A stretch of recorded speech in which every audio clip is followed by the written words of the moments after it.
Hey, it's Matt from Black Hole Woodworking. Welcome back.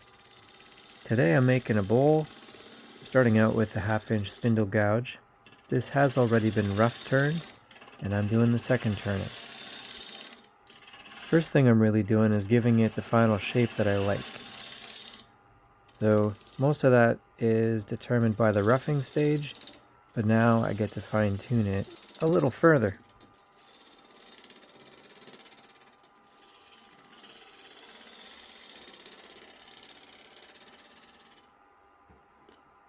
This cut's a little bit trickier as I'm using the right part of the point of the spindle gouge to get a shear cut.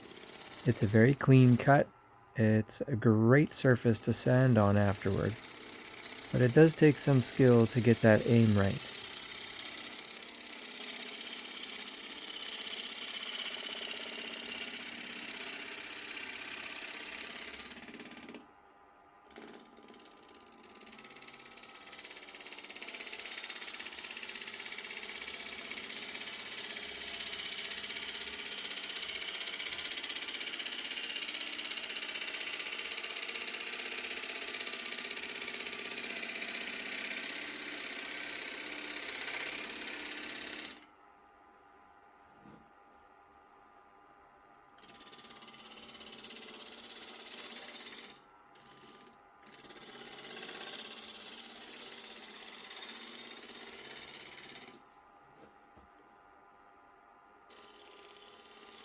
Now that the bowl is round again, I'm using this push cut to actually finish the bottom part of the shape.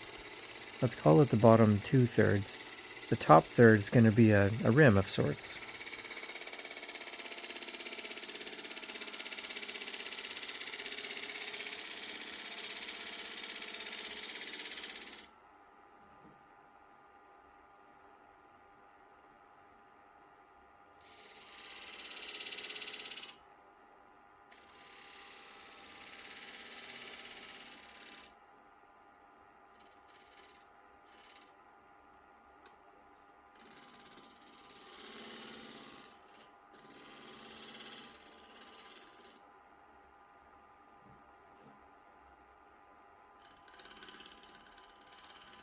This type of shear cut I use to also shape the bowl.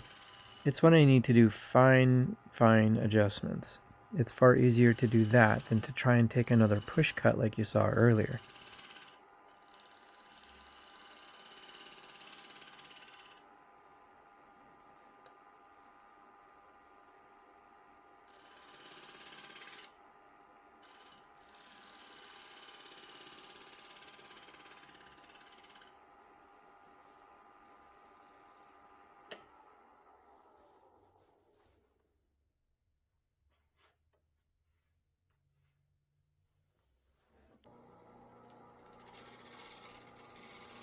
So the base of the bowl here didn't cut quite as finely because I couldn't get the push cut that close.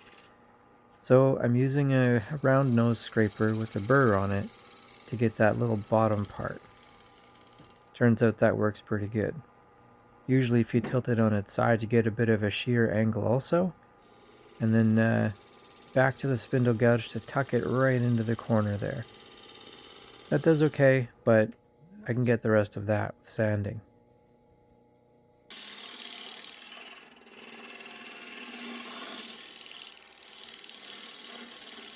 This foot is too tall, so I'm bringing it down, and then I discovered an issue.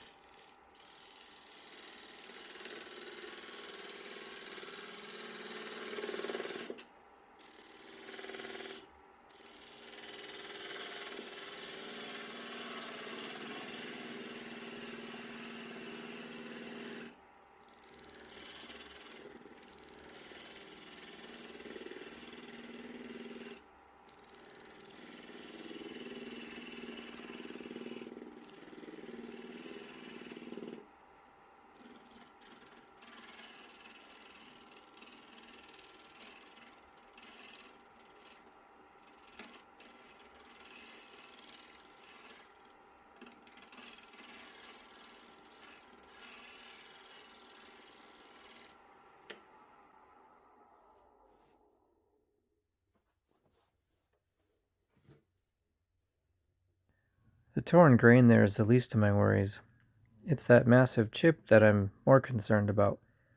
It actually means I have to reduce the height of my bowl a little bit to get the rim to stick out far enough to grab with the 4-jaw chuck.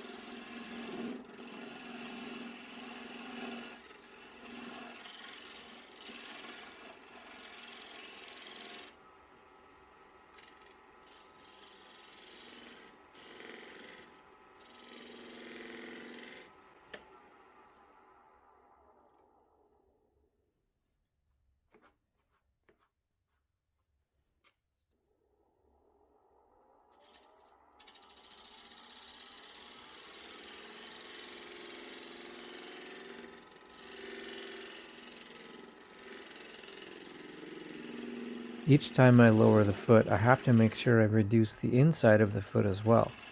I want to make sure the foot only sits on the outer rim, not on anything in the middle. Once I'm done pinning this thing to my board, I'm going to actually remove that little stub there that my point of the tailstock is in as well.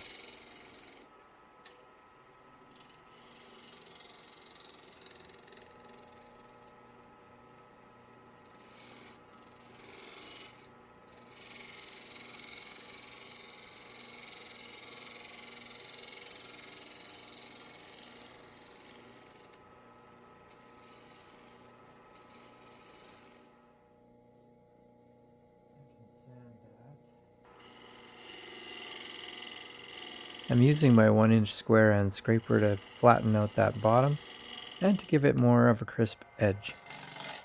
On the inside, I'm starting with a 1/2-inch bowl gouge, and I want to round the rim over. So I start by rounding the outside a little bit, and then you'll notice it looks like I'm taking much more of a rounded cut toward the inside. And that's because I'm going to reduce the diameter of the rim right now.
Here I'm undercutting the rim of the bowl a bit so that it's easier to hold. That's a nice spot for the thumb to fit in, and it just feels good.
To finish off the bottom of this bowl, I switched to my round nose scraper again.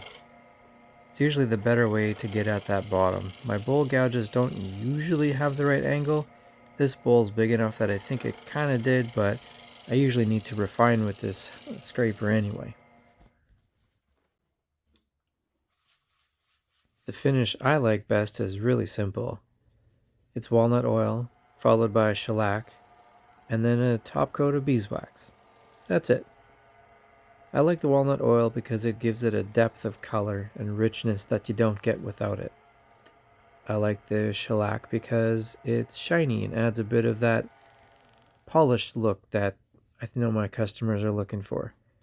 And then I add the beeswax because it just gives it a bit more protection, and that polished look gets a little bit richer and probably a little bit less shiny. Kind of tones down the shine a little in a good way.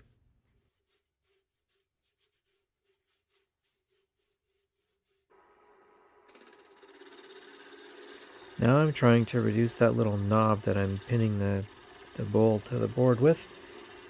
The less of that I have to sand away later, the better.